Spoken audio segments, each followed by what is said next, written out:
Okay, Doctor, in light of the acts of civil disobedience and protests all over the country, I thought we'd do a little vignette on your take. Yep. What do you got for us? Well, I think we should do a 30-second primer on what the hell civil disobedience is, what it requires, and how it is different from political violence. First of all, what is civil disobedience? Civil disobedience is the conscientious breaking of the law in non-violent and passive forms of political action.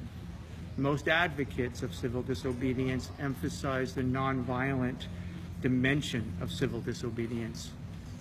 Second critically important point, civil disobedience recognizes two major points.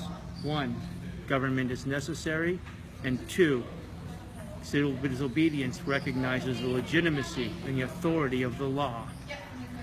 Civil disobedience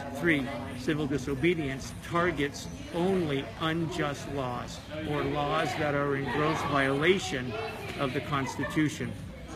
4, civil disobedience breaks the law out of respect and love for the law.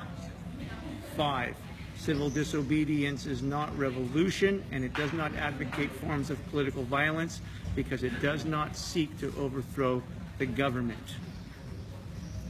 The primary figure of civil disobedience in current or recent American history is Martin Luther King, and he made 4 major points about how to engage and conduct yourself in acts of civil disobedience.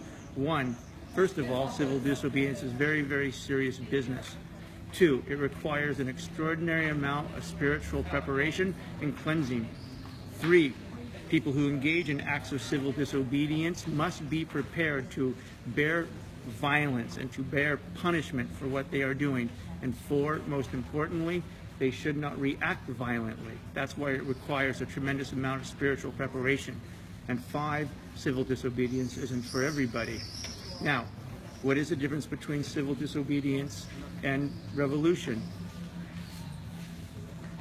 Revolution and acts of political violence recognize the use of violence in an attempt to overthrow the regime or radically alter the regime to put in new modes of authority.